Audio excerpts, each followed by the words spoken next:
say that the worst thing that could happen to you as an email marketer is that you send out an email that completely flops. Today, I'm going to equip you with the right skills to make sure that you give your sales emails the best chance of performing. I'm also going to tell you what to do if it happens that your email just completely flops. And I'll even tell you how to recover the situation and how to talk to your client. Let's go. And make sure you stay until the end because I'm going to give you some information about an amazing email marketing workshop that's coming up. Okay, so first of all, before you send out any email, you need to understand how healthy the list is and what kind of quality contacts are on the list. The performance of your email doesn't solely rely on your copywriting skills or how good you make the headline or whatever. So I'm talking about this. Let's say you sign a contract with a client, you go into the Klaviyo account and you see that they have 50,000 emails and you see that they have 50,000 emails on their list. But then when you actually look into their previous campaigns, you see that their open rates or the amount of engaged contacts is like 5,000. This means that the list is big, but it's not necessarily healthy. So you cannot really judge your email's performance if you're sending it out to a huge list of unengaged subscribers. So you really want to look at the list size, the age of the list. Like for example, did the client collect these emails 5 years ago and has never emailed them, like ever? Because if that's the case, when you send out an email, everyone's gonna be like, who is this? And you really want to look at the engagement. So think about this, like, are these people opening emails? Are they buying from the brand? Are they active? Are they responding? Are they engaging at all? Or are they just ghost contacts? And also you want to look at the previous campaigns that the business has already sent out to understand how often they've been in touch with the customers and how their emails have performed so far. And then also you want to look at the nurturing sequences, so the welcome flows, the post-purchase flows. It doesn't matter how talented you are or how knowledgeable you are. There's just not much you can do with a list that's not healthy. So if you find yourself working with a client who has unhealthy list, I would recommend that you start off by taking the engaged subscribers and emailing them with whatever email you're about to send, and then taking the unengaged subscribers and looking into them a bit more and asking yourself some questions to figure out if you can try and re-engage them. Now, let's say you try to re-engage these subscribers, but it doesn't really work. I would definitely just do a list cleanup to make sure that even if we have to get rid of 50% of the people, there's no point keeping them there if they're not actually generating sales. But I would definitely not send any emails to an audience that's obviously not engaged. Okay, so the second thing is, before you even write a single word, you really want to think this through. Like, you don't just want to be blasting out random emails, kind of like throwing spaghetti at the wall and trying to see what sticks. You really need to understand how this specific email fits into the entire plan and strategy that you have for this brand, and I do hope that you have one. If not, please join the email marketing initiation where we're going to teach you how to do that part. But yeah, you just want to understand like how it fits into what was done before, into the transition that you're making, into your future plans for the brand. You also want to understand like the bigger picture about your customer avatar. So what is happening in their life right now? Does it make sense for me to send this email on a Monday morning, or should I send it on a Friday night? Is it Christmas time now? Is my prospect shopping for Christmas trees? Should I be sending them an email about a summer vacation? You know, you really want to time every email correctly, taking into consideration the user experience and your client's avatar and your client's life, to make sure that you give your email the best chance of performing, but also so that you're really setting the brand up for success in the long term, because email marketing is a long game. And also taking into consideration the past, because you don't want to just come out of the blue with something that will just shock that audience in a negative way. Like, if so far you've never been sending them anything else but discounts, and all of a sudden you come up with a long storytelling email, they might be like, who is this? What are they doing? Where's my discount? So just think about that. And this kind of leads me to the next point, which is about planning the email. So let's say that you have it figured out, you understand what you're doing and how it's going to tie into the rest of everything. So now you want to sit down and you want to plan the email. Now this is where you get creative. You want to produce some ideas. If you don't know what kind of emails you can send out and when to send them out, I do have another video where I explain the different types of sales emails that you can use and when to use them and what is their purpose. You can find it here or there somewhere.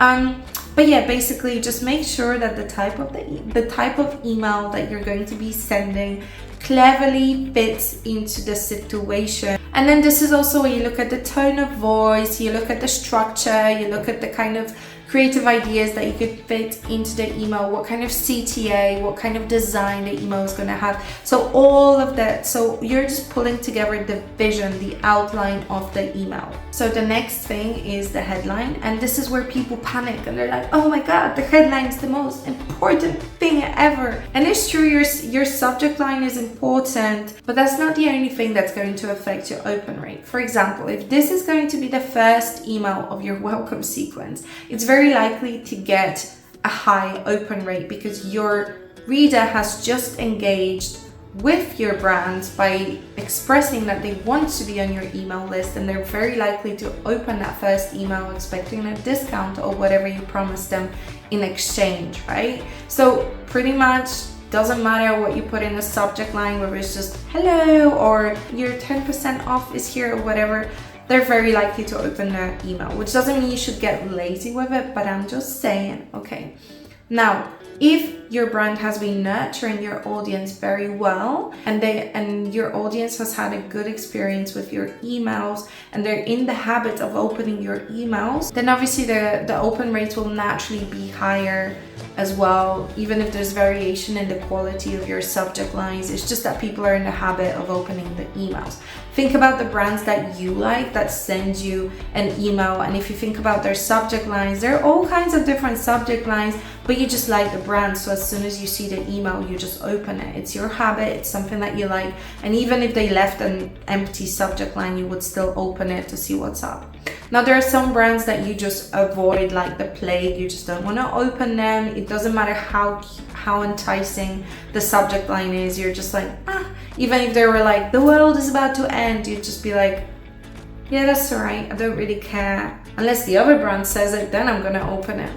Now, again, I'm not saying you should be lazy with your subject line. Your subject line should simply get the person curious about your email. So for the people that are on the fence, the people that are still developing the habit of opening your emails, or maybe they've had a break, you want to engage them in that way by giving them something to be curious about and to want to open the email. But the reason I told you all of that is so that you don't stress so much about the subject line and think that your open rates solely rely on the subject line, because that's just not true. Again, email marketing is, the whole strategy, not just random emails that you send out. Now, when it comes to the actual body of the email, this is where your super extravaganza copywriting skills will come into play. Now, if you're not a great copywriter, this channel is full of copywriting tutorials. Please take advantage. I also have an entire copywriting course, go figure. It's linked in the description below. But obviously, the body is going to depend on the type of email that you're sending, and again, your audience, the brand voice and everything else. I guess my top tips is don't overcomplicate it. You just want to keep your customer in mind. It's literally the same as if you were talking to them face to face. You don't want to fluff it, you don't want to bore them, you don't want to waste their time, you don't want to disrespect them in any way, you don't want to make them feel anything negative. You just want to communicate with them in the best way possible, whatever you believe suits the brand and suits them,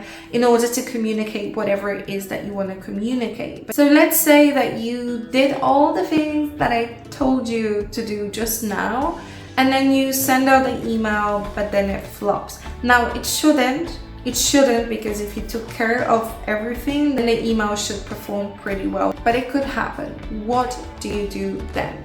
I would say that an email has flopped if it performed significantly worse than the previous campaign. So let's say that before hiring you, or the last campaign had an open rate of 50%, and then you send out your emails and the open rate was 30%.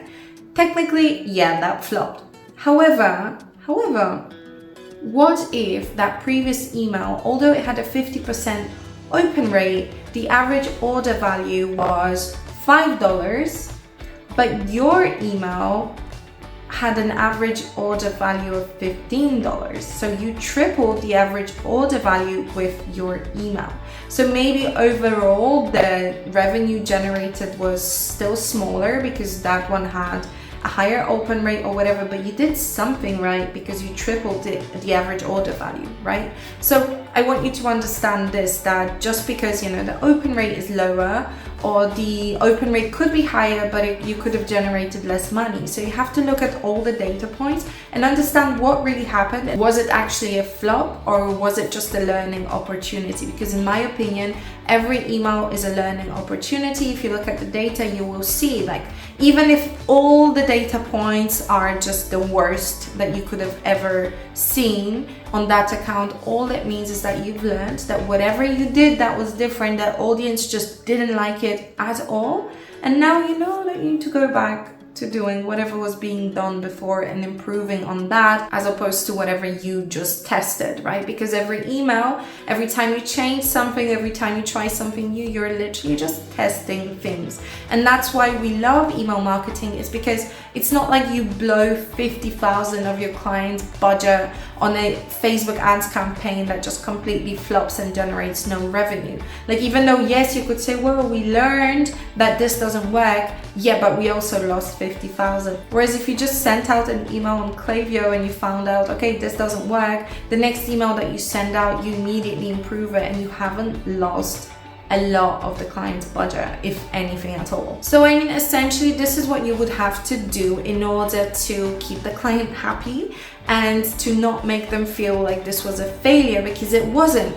You have to be confident, you have to figure out what actually happened, put a report together and go back to them and just present it to them. And even if everything flopped, you'll just be like, listen, I was actually testing this because I wanted to see if it would be a good idea to transition into this. Now I see that it's a bad idea, so the next email I'm gonna do this and I'm gonna improve on this, blah blah blah. So you're actually taking the lead, you're going in there with confidence and a positive attitude, you're framing things to them, you're explaining things to them, because remember that they're not an email marketing expert and they might feel like, oh my god, everything is doomed, this person just sent out a really crappy email and our brand looks really bad. But you can just say, no, don't worry, it's super easy to bounce back from this, or it was just a test or whatever. And once you put out the fire with your client, all you have to do is just literally do what you said you would, so improve the next time. And you really want to be paying attention to the data here, because that's going to give you all the information that you need. Now, again, if you don't feel confident with data and you don't really know how to use data from email marketing to help you improve and plan the strategies for your clients, again, sign up for the email marketing initiation. We're going to teach you how to do that. No biggie. You can get this down in a day, in one afternoon. Now, you might also find yourself in a situation where by accident you sent out the wrong coupon, or you sent an email to the wrong segment, or you sent out the wrong link. And you're gonna be like, oh my god, what do I do? Like, it's Christmas Eve or whatever, this was supposed to be special and I messed it up. Don't worry. Literally all you have to do is send out another email to the audience explaining what happened and fixing it. And you can even have fun with it, like blaming someone in the office, like the marketing intern, or you know, the business's mascot, whatever. It doesn't matter, like, you're just dealing with people at the end of the day, and you can have some fun with it and treat it as an opportunity, and then just apologize to your client. If you're interested in learning more about email marketing and how to get clients that will pay you for your email marketing skills, then there is a link in the description below and in the pinned comment where you can sign up to the waiting list for my email marketing intensive that's going to be happening soon at some point. And also, here are some more videos that you might like.